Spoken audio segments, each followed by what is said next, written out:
São 13h53. Eu concedo a palavra ao Dr. Luiz Eduardo. Boa tarde, senhor presidente. Cumprimento o eminente relator, cumprimento os demais desembargadores, a doutora Luciane, que está também virtual, cumprimento o eminente advogado, doutor Edson, cumprimento os presentes aqui, cumprimento os secretários. A minha vinda aqui é presencial justamente porque há bastante tempo não compareço nessa tribuna pessoalmente. É uma honra para mim poder estar aqui presente, juntamente nesta tarde, trabalhando. Senhores, a minha cliente, essa senhora que dedicou-se a 10 anos, praticamente, juntamente com esse senhor que veio a falecer, e ela acabou, na sentença, sendo mencionado que houve ali uma fragilidade de provas e o eminente juiz entendeu que não houve a constituição ali da família, né, da constituição da entidade familiar. E, no entanto, acabou se entendendo que houve um namoro. Porém, o que trago aos senhores nessa discussão é que as provas, além das fotos, provas documentais, nós temos conta conjunta bancária, nós temos plano funerário, onde, inclusive, foi destacado que ambos, marido e mulher, companheiros, colocaram que o estado civil deles era de casados, companheiros, justamente tendo prova nos autos desta questão. Além disso, seguro de veículo, juntamente trazido nos autos. A questão da matéria em relação à testemunha, o que chama atenção é que as testemunhas deixaram claro a respeito da relação dessas pessoas, como marido e mulher. E os documentos que estão relacionados, além de muitas fotos, essas fotos são de anos consecutivos, não é de um ano, não é de 2 anos, é de anos consecutivos, traz ali as questões que consubstanciam os fatos como marido e mulher, como entidade familiar. Esse senhor, ele é muito discreto, porém, nas redes sociais, de forma pública, estava lá mencionado um relacionamento sério com a pessoa, com essa senhora. A prova, de fato, em relação a um namoro, em relação a uma união estável, ela está totalmente voltada para a união estável. É indiscutível que um relacionamento como marido e mulher, ele não tem a intenção de ter uma conta conjunta, ele não teria a intenção de ter aí um plano funerário. Inclusive, os dois se destacaram como marido e mulher.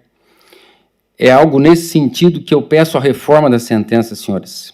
E trago também, inclusive, trouxe em memoriais, a questão que o próprio INSS reconheceu também, diante das provas que foram colocadas naquele processo administrativo, de que ela estava sendo reconhecida como uma viúva, portanto, recebeu o auxílio da pensão por morte.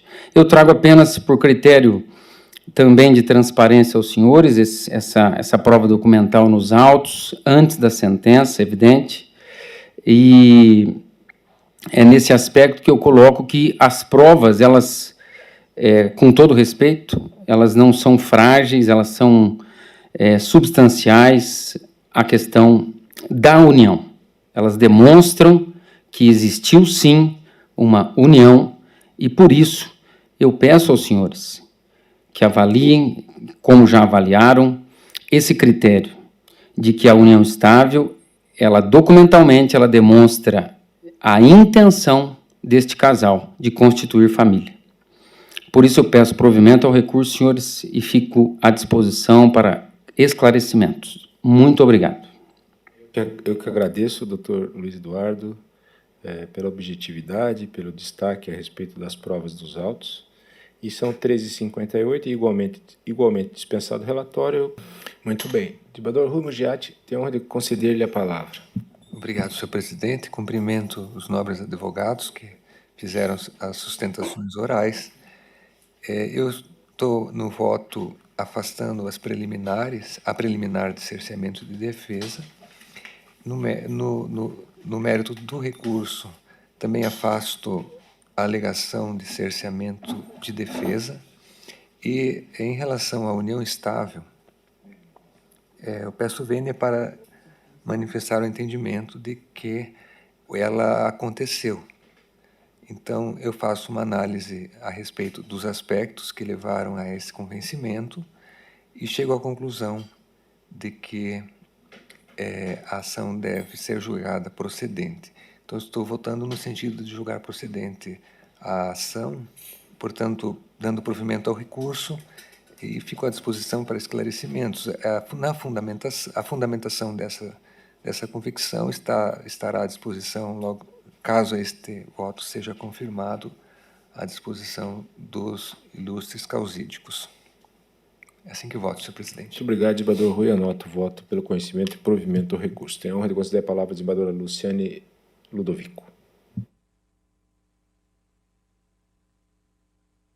Obrigada, senhor presidente. Cumprimento os ilustres advogados que se manifestaram na defesa de seus constituintes.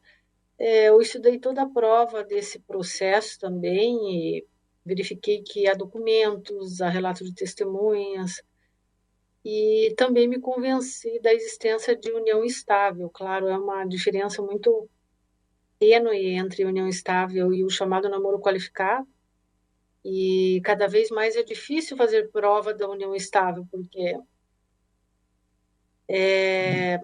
principalmente quando a pessoa não mora na mesma residência, nesse caso existiu essa situação, fica ainda mais difícil essa prova.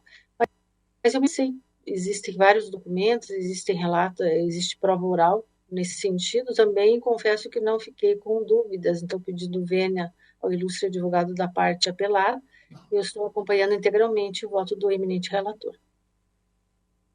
Agradeço sua silêncio, anoto aqui também o voto pelo provimento do recurso. Eu destaco aqui que, como bem mencionou o desembargador Rui, é evidente que a consistência do voto estará à disposição dos senhores advogados. Tão logo encerra a sessão, o recurso vem para que lá veremos o voto. Mas o desembargador Rui analisou prova por prova, fundamenta e destaca as provas que importa no reconhecimento da união estável, e essa fundamentação eu já aderi no sistema para ajude e referendo aqui nesta oportunidade. Então, a partir do momento que o doutor Luiz tem acesso, o doutor Edson, vão verificar que o voto é consistente, traz todas as menções, e eu tenho a honra de acompanhar. E não tenho dúvida quando a ocorrência da união estável aqui neste caso, a despeito da sustentação oral da parte recorrida. Proclamo o resultado. A Câmara, na unanimidade de votos na apelação 2136, dígito 24 de 2020, conhece e provê o recurso para reconhecer a existência da união estável entre a autora e o falecido no período compreendido entre fevereiro de 2011 a 30 de maio de 2020, com inversão dos ônus sucumbenciais, observada a concessão do benefício da assistência judiciária gratuita à parte ré. Este é o resultado proclamado. Eu desejo uma boa tarde aos doutores.